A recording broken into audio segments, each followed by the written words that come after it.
Stage Pass, Institute of Gaming. For more details, contact 7093965965. పడేమయ్యా మనకు మంచి అవకాశం గుద్దేద్దామా? ఏంటి గుద్దేది? ఓటు మీద ముద్ర? అది కాదు, జైలు మొత్తం గప్చిప్గా ఉంది, గోడ దూకి చెక్కేద్దామా? మనం చెక్కేస్తే వెంటనే మనం పట్టేసుకుని మళ్ళీ లోపలేసేస్తారు. యాదవాలోచన పెట్టుకోబాక. అయినా స్వతంత్ర సన్నోత్సవాల సందర్భంగా మనలాంటి వాళ్ళు కాస్త ముందుగానే వదిలేస్తున్నారంటరా. నేను సజావుగా బయటికెళ్ళి నా జీవితంలో నెరవేర్చాల్సిన 2 జీవితాశయాలున్నాయిరా. ఏంటి, నీకు కూడా జీవితాశయాలా? యా,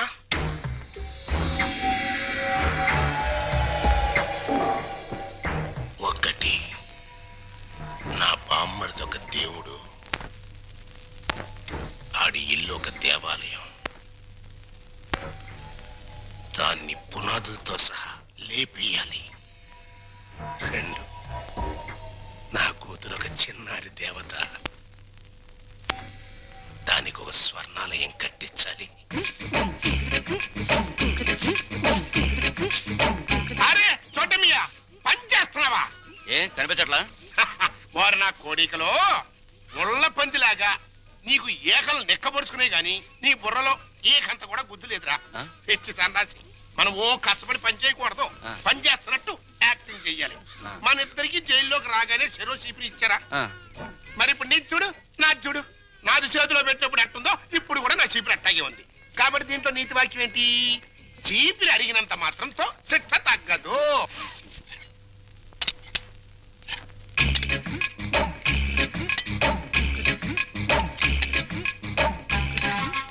ఏంటా ఎలా వచ్చారు? తమరు ఫుడ్ తింటున్నారా? కాదు, గడ్డి తింటున్నా. ఎంత తిరిగి ఏం కావాలి? మాకు అర్జెంట్ గా డాక్టర్ కావాలండి. ఏ మీకే రోగం?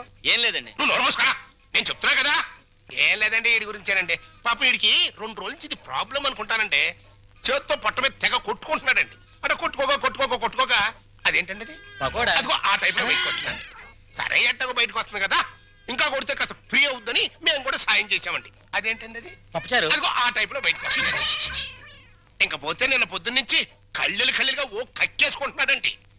అదేంటండి అది? పాయసం. అదిగో ఆ టైప్ లో బయటకు ఎక్కేస్తున్నాడండి. ఇకపోతే తనలంటే గజ్జి అనుకుంటారండి. ఇది గోకితే ఇదిగో పులిహార టైప్ లో పౌడర్ రాలుతుంది. జీవితంలో తిండి అంటే విరక్తి పుట్టించాడు. లేకపోతే నాలిక కట్ అంటవా?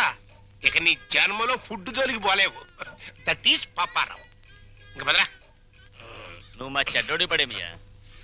బతుకులో బాగుపడాలనుకున్నవాడు నేను మంచోడినా చెడ్డోడినా అని ఆలోచించకూడదని నా కీప్ చెప్పిందిరా. నాకు తెలియక అడుగుతాను, అసలు నీకు కీప్ ఎందుకు? ఎందుకేంట్రా, మన అండర్లో ఉంచుకోవడానికి. ఎద్దులా ఎల్లకాలం బతికేదానికంటే ఆంబోతులా 6 నెలలు బతికితే చాలు. అది మన ప్రిన్సిపల్. ఆంబోతు జైల్లోనే ఉండిపోతే అక్కడ ఆవు బతికేంటి? నా కీపు క్యారెక్టర్ గురించి కామెంట్ చేసావంటే నీ ఏకలు పీకేస్తా. అది ఎవరనుకుంటున్నావురా? కీపులోనే పతివ్రత కీపు.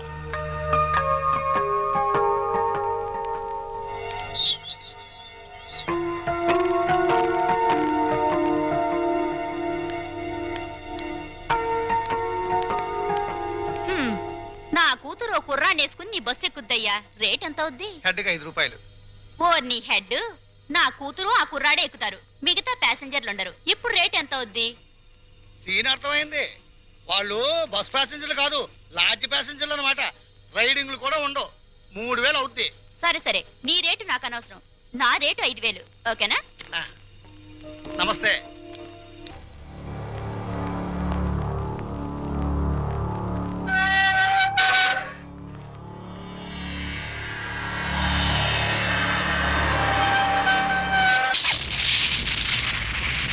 నేను ఇవాళ జైల్లోంచి విడుదలై వస్తున్నాను తెలుసు కూడా వెల్కమ్ చెప్పడానికి ఎందుకు రాలేదే? నాకు ఇక్కడ బోర్డు హోంవర్క్ ఉంది.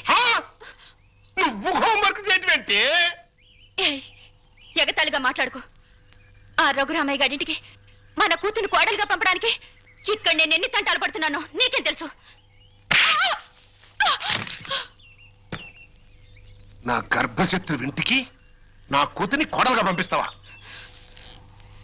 మన జీవితానికి విలన్ అనుకున్న వాడింటికి నాగుపావుని వదిలావనుకో, ఊహించుకో.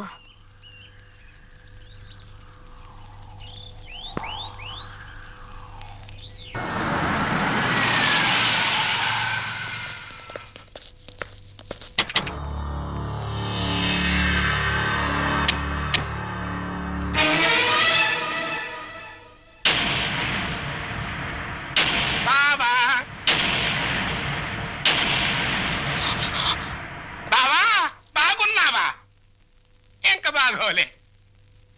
ఆ పిల్లరా నీ కొత్త కోళ్ళం? ఆ పిల్ల ఎవరో కనుక్కో చూద్దాం.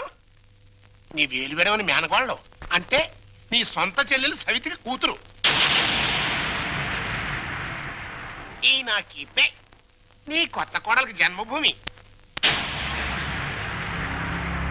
నీకు గుర్తుందా? అప్పుడప్పుడప్పుడప్పుడు నా ముఖం మీద నా కొడుకు చేత తుపుక్కు నుమ్మే ఇచ్చావు.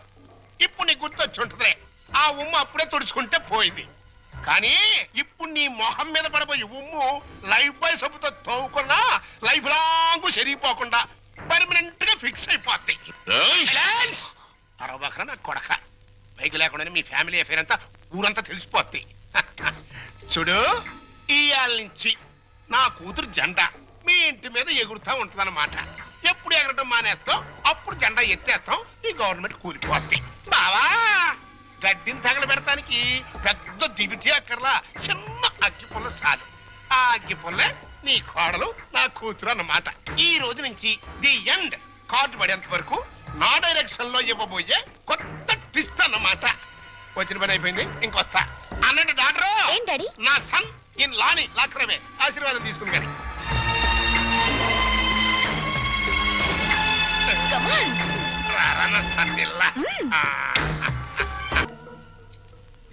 జనరల్ చెకప్ ఒక రకంగా అంతే అనుకోండి. నేను 14 ఏళ్ళు జైల్లో ఉండొచ్చానండి. ఇది ఇంట్లోనే ఉండి 14 ఏళ్ళు వనవాసం చేసింది. మరి లాంగ్ గ్యాప్ తర్వాత కలుసుకోవటం కదా. మా బాడీలో పార్ట్ ఎలాగున్నాయో కొంచెం టెస్ట్ చేసి చెబుతారని. అంటే భార్యాభర్తలు అన్నమాట. మీరు అలా డైరెక్ట్ గా అడిగారనుకోండి, నేను నో అని చెప్పాల్సి వస్తాయి. ఒక రకంగా అలాగే అనుకుని అన్ని టెస్టులు చేసేయండి. అయితే టెస్టులు ముందుగా ఎవరికి చేయాలి?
అరగంట అయిందిలే, టెస్ట్లు అయిపోయినాయి.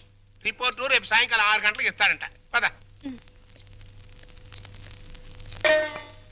మిమ్మల్ని రమ్మంది 6 గంటలకి, 3 గంటలకే వచ్చారే. నిన్న మా అమ్మకి 5 గంటలు చేసి మా నాన్నగారికి అరగంట చేశారట టెస్టులు. మీ అమ్మకి చేసిన అన్ని టెస్టులు ఆల్ రైట్. మీ నాన్నకి చేసిన మొదటి టెస్ట్లోనే కొన్ని అనుమానాలు వచ్చాయి. అందుకని కన్ఫర్మేషన్ కోసం ఈరోజు రమ్మన్నాను. అయితే ఆయన పరిస్థితి? మీరు షాక్ కావద్దు. ఆయన 2 కిడ్నీలు దెబ్బతిన్నాయి. అమ్మా,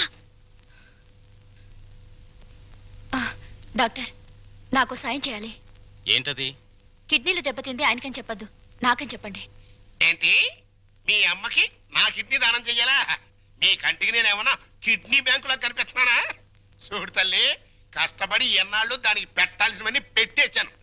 తెగదిని నేషనల్ హైవే మీద మైల్ రాయిలాగా ఫిక్స్ అయిపోయింది. ఇంకా నో మోర్ పెట్టటాలో. మరి ఇప్పుడు నా బతికేలాగా? ఆ సింపుల్. బతికిన నాళ్ళు ముప్పొద్దుల కోడి పొలావు తింటాం, గంట కొట్టంగానే 7 గంటల సవారీ ఎక్కి వెళ్ళిపోవటం. ఇదిగా నీ బెడ్ మీద ఒట్టేసి చెప్తున్నానే, నీ దినకార్యాలు మాత్రం ఈ జిల్లాలో ఎవ్వరికి జరగనంత రిచ్గా జరిపిస్తాను. అలాగా? అంతే రిచిగా దినకార్యం జరగబోయేది నీకు, డిన్నర్ ఏర్పాట్లు చేసేది నేను. అసలు విషయం చెప్తున్నాను, నీ 2 కిడ్నీలే పాడైపోయాయి.